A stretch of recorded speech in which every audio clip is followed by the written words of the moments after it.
ദൈവനാമത്തിന് മഹത്വമുണ്ടാകട്ടെ. എല്ലാ പ്രിയപ്പെട്ടവർക്കും കർത്താവായ യേശുക്രിസ്തുവിന്റെ നാമത്തിൽ എൻ്റെ സ്നേഹവന്ദനം.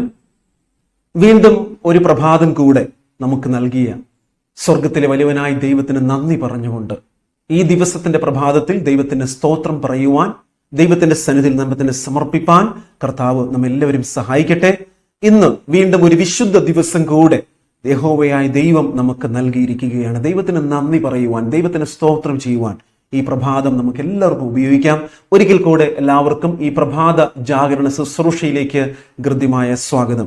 നാം ഇന്ന് ലളിതമായ സംഗ്രഹം എന്ന തലക്കെട്ടിനെ ആസ്പദമാക്കി നാം ചില കാര്യാദികൾ പഠിക്കുവാനായിട്ട്, ചിന്തിക്കുവാനായി, ധ്യാനിക്കുവാനായി കടന്നു പോവുകയാണ്.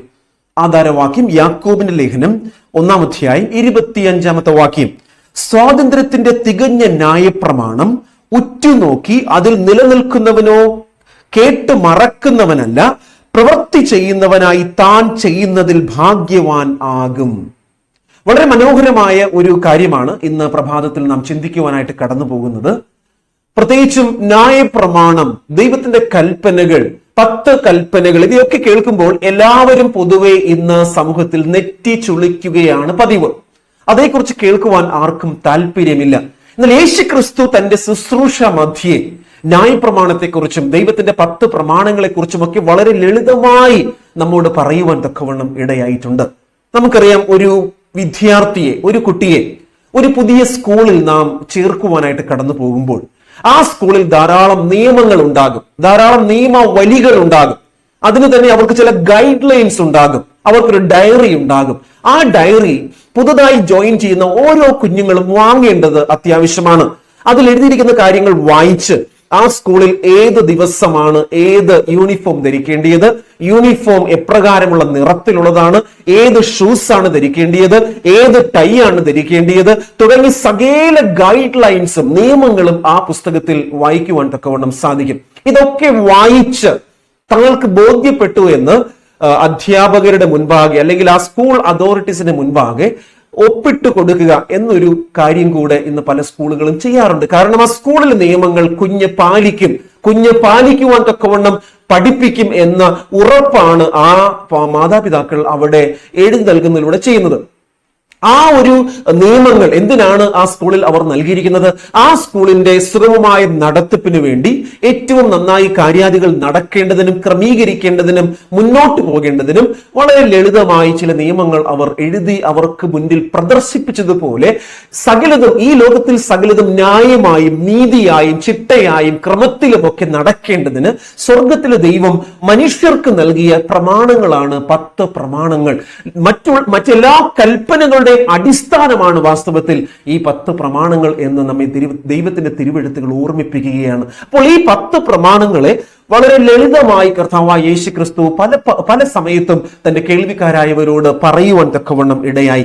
ആ നിയമങ്ങളിലെ തത്വങ്ങൾ മനസ്സിലാക്കുക എന്നത് വളരെ വളരെ പ്രധാനപ്പെട്ടവയാണ്. ഒരു സ്കൂളിൽ ഒരു നിയമം അവർ സ്ഥാപിക്കുമ്പോൾ ആ നിയമത്തെ മാത്രം നോക്കി, എന്തിനാണ് മറ്റു വസ്ത്രങ്ങളൊക്കെ ധരിക്കാമല്ലോ, എന്തിനാണ് ഈ നിറം മാത്രം, എന്തുകൊണ്ടാണ് ആ ഷൂ തന്നെ എന്നൊക്കെ ചോദിക്കുമ്പോൾ ആ നിയമത്തിന്റെ പ്രിൻസിപ്പിൾസ് എന്താണെന്ന് മനസ്സിലാക്കുവാൻ നാം പരാജയപ്പെടുകയും ആ നിയമം മാത്രം നോക്കിക്കൊണ്ട് ആ നിയമം ഉണ്ടാക്കിയവരെ കുറ്റപ്പെടുത്തുവാനും ചോദ്യം ചെയ്യുവാനും ഒക്കെ പലപ്പോഴും നാം ഇടയാകാറുണ്ട്. എന്താണ് അതിലെ പ്രധാനപ്പെട്ട തത്വം? It is to have discipline. ഒരു വ്യക്തി പറയുന്നത് അനുസരിക്കുക, അല്ലെങ്കിൽ ആ സ്കൂളിലെ നിയമങ്ങൾ അനുസരിക്കുന്നതിലൂടെ we will be following some discipline in the school. അതാണ് അതിലെ യഥാർത്ഥമായ തത്വം. ആ തത്വങ്ങളെ ബോധ്യപ്പെടേണ്ട തരത്തിൽ ബോധ്യപ്പെടാതെ നാം അതിന്റെ നിയമങ്ങളെ മാത്രം, അതിന്റെ അക്ഷരങ്ങളെ മാത്രം കാണുമ്പോഴാണ് പലപ്പോഴും നാം അവരെ കുറ്റപ്പെടുത്തുവാനും അവരോട് വാഗ്വാദങ്ങളിൽ ഏർപ്പെടുവാനും ഒക്കെ ഇടയാകുന്നത്. എന്നതുപോലെ ദൈവത്തിന്റെ കൽപ്പനകളും നമുക്ക് ചില തത്വങ്ങൾ നമ്മെ പഠിപ്പിക്കുകയാണ്. എന്താണ് ആ തത്വങ്ങളുടെ ആകത്തുക? ഒരിക്കൽ യുവാവായ ധനികൻ യേശുക്രിസ്തുവിന്റെ അടുക്കൽ ചെന്ന് ചോദിപ്പാൻ തക്കവണ്ണം ഇടയായി. എന്താണ് അദ്ദേഹം ചോദിച്ചത്? കർത്താവേ, നിത്യജീവൻ പ്രാപിപ്പാൻ ഞാൻ എന്താണ് ചെയ്യേണ്ടത്? ആ ചോദ്യത്തിന് യേശുക്രിസ്തു കൊടുക്കുന്ന മറുപടി വളരെ മനോഹരമായിരുന്നു. അദ്ദേഹം പറഞ്ഞു, എന്താണ്? ദൈവത്തിന്റെ കൽപ്പനകളെ പ്രമാണിക്കുക, ദൈവത്തിന്റെ കൽപ്പനകളെ അനുസരിക്കുക. അപ്പോൾ അവൻ മറുപടി പറഞ്ഞത്, ഞാൻ ചെറുപ്പം മുതൽ ഇതൊക്കെ അനുസരിക്കുന്നവനാണ് എന്ന് അവനോട് പറഞ്ഞു. എന്നാൽ അവനോട് പറഞ്ഞത്, നിനക്കൊരു കുറവുണ്ട്. One thing thou lackest. നിനക്കൊരു കുറവുണ്ട്. എന്താണ് ആ കുറവ്? അദ്ദേഹം ചൂണ്ടിക്കാട്ടിയത്, നിനക്കുള്ളതൊക്കെ വിറ്റ് നീ ദരിദ്രന്മാർക്ക് പകുത്തു കൊടുക്കുക, എന്നാൽ നിനക്ക് സ്വർഗത്തിൽ വലിയ നിക്ഷേപമുണ്ടാകും, പിന്നെ വന്ന് എന്നെ അനുഗമിക്കാം എന്ന് പറയുകയാണ്. അപ്പോൾ ദൈവത്തിന്റെ കൽപ്പനകളിലെ തത്വങ്ങളെ കുറിച്ച് ഈ മനുഷ്യന് ബോധ്യമുണ്ടായിരുന്നില്ല. അതിലെ അക്ഷരങ്ങളെയാണ് അവൻ വാസ്തവത്തിൽ അനുസരിച്ച് പോകുന്നത്. അവൻ എന്ത് ചെയ്തു? ആ കൽപ്പനകളിലെ തത്വങ്ങളെ കുറിച്ച് ബോധ്യപ്പെടാതെ ആ കൽപ്പനകളിലെ അക്ഷരങ്ങളെ മാത്രം കണ്ട് അവയെ പാലിച്ചു പോകുന്നവനായ സ്ട്രിക്റ്റ് ലൈഫ്, ഒരു പരീക്ഷ മനോഭാവത്തോടു കൂടി അതിലെ അക്ഷരങ്ങളെ മാത്രം നടപ്പിലാക്കുവാൻ ശ്രമിച്ചു. പക്ഷേ അതിലെ തത്വങ്ങളെ അവൻ സ്വീകരിക്കുവാനോ ബോധ്യപ്പെടുവാനോ മനസ്സുണ്ടായില്ല. എന്താണ് തത്വങ്ങൾ? മറ്റുള്ളവരെ സ്നേഹിക്കുക, ദൈവത്തെ സ്നേഹിക്കുക, സ്നേഹത്തിൽ അധിഷ്ഠിതമായ സ്നേഹമെന്ന ആ വലിയ ആശയത്തിൽ, ആ വലിയ തത്വത്തിൽ അധിഷ്ഠിതമായ കൽപ്പനകൾ, അത് കുറിച്ച് പൂർണ്ണമായി ബോധ്യപ്പെടുവാൻ യഹൂദന്മാർ മറന്നുപോയി എന്ന് ഈ യുവാവിന്റെ കഥയിലൂടെ ദൈവം നമ്മെ ബോധ്യപ്പെടുത്തുകയാണ്. അപ്പോൾ യേശുക്രിസ്തുവിന്റെ വിശദീകരണം വളരെ സ്പഷ്ടമാണ്. എന്തായിരുന്നു കർത്താവായ യേശുക്രിസ്തുവിന്റെ വിശദീകരണം? 10 കൽപ്പനയെ 2 ആക്കി, അല്ലെങ്കിൽ വളരെ ലളിതമായി ആ കൽപ്പനകളുടെ ആകെത്തുകയെ, അതിന്റെ യഥാർത്ഥമായ അർത്ഥത്തെ, ആ ഒരു പ്രിൻസിപ്പിളിനെ, ആ ഒരു തത്വത്തെ നമ്മോട് പറയുകയാണ്. എന്താ പറഞ്ഞത്? നിന്റെ ദൈവമായ കർത്താവിനെ നീ പൂർണ്ണ ഹൃദയത്തോടും പൂർണ്ണ ആത്മാവോടും പൂർണ്ണ മനസ്സോടും പൂർണ്ണ ശക്തിയോടും കൂടെ സ്നേഹിക്കണം. അപ്പൊ ദൈവത്തെ, ആദ്യത്തെ 4 കൽപ്പനകൾ ദൈവത്തോടുള്ള നമ്മുടെ സ്നേഹത്തെയും, അവസാനത്തെ 6 കൽപ്പനകൾ നമുക്ക് മനുഷ്യരോടുള്ള ബന്ധത്തെയും സ്നേഹത്തെയും ചൂണ്ടിക്കാണിക്കുന്നു. യേശുക്രിസ്തു രണ്ടാമത് പറഞ്ഞു, രണ്ടാമത്തേതോ കൂട്ടുകാരനെ നിന്നെ പോലെ തന്നെ സ്നേഹിക്കുക എന്നത് ആകുന്നു. അപ്പോൾ ദൈവത്തിന്റെ 10 കൽപ്പനകളുടെ ആ തത്വത്തിന്റെ ആകെത്തുകയെ വളരെ ലളിതമായി കർത്താവായ യേശുക്രിസ്തു ഒരു കുഞ്ഞിന് പോലും മനസ്സിലാകത്തക്ക വിധത്തിൽ നമ്മോട് പറയുവാൻ തക്കവണ്ണം ഇടയായി തീർന്നു. ഈ തത്വങ്ങളെ നാം മറന്നുപോയി. ഈ തത്വങ്ങളെ നാം തീർച്ചയായും ഉൾക്കൊള്ളേണ്ടതുപോലെ ഉൾക്കൊള്ളാതെ ആ കൽപ്പനകളുടെ അക്ഷരങ്ങളിൽ മാത്രം അനുസരണം കാട്ടുന്നവരായി നാം ചടഞ്ഞുകൂടുവാൻ ഇടയായാൽ ആ കൽപ്പനകളുടെ മഹത്വത്തെ, അതിന്റെ വിശാലതയെ, അതിന്റെ മഹത്വത്തെ, അതിന്റെ തത്വങ്ങളെ മനസ്സിലാക്കാതെ നാം ഈ ലോകത്തിൽ വീണ്ടും വെറും ഒരു പരീക്ഷനെ പോലെ ജീവിക്കുവാൻ തക്കവണ്ണം ഇടയായി തീരും. ആയതിനാൽ യേശുക്രിസ്തുവിന്റെ ലളിതമായ ഈ സംഗ്രഹത്തെ ഉൾക്കൊണ്ടുകൊണ്ട് അതിലെ തത്വങ്ങളെ മനസ്സിലാക്കി തമ്മിൽ സ്നേഹിപ്പാൻ, ദൈവത്തെ സ്നേഹിപ്പാൻ, മറ്റുള്ളവരെ സ്നേഹിപ്പാൻ, ആ സ്നേഹത്തിൽ അധിഷ്ഠിതമായ ദൈവത്തിന്റെ കൽപ്പനകളുടെ നിത്യമായ സ്വഭാവത്തെ മനസ്സിലാക്കുവാൻ, സ്നേഹം ഒരു നാളും ഉതിർന്നു പോകുന്നില്ല. സ്നേഹം എല്ലാം ക്ഷമിക്കുന്നു, എല്ലാം സഹിക്കുന്നു. ആ വലിയ തത്വത്തെ മനസ്സിലാക്കുവാൻ ഇന്ന് പ്രഭാതത്തിൽ ദൈവം നമ്മോട് ആഹ്വാനം ചെയ്യുകയാണ്. നമ്മുടെ സ്നേഹത്തെ പ്രകടിപ്പിക്കുക.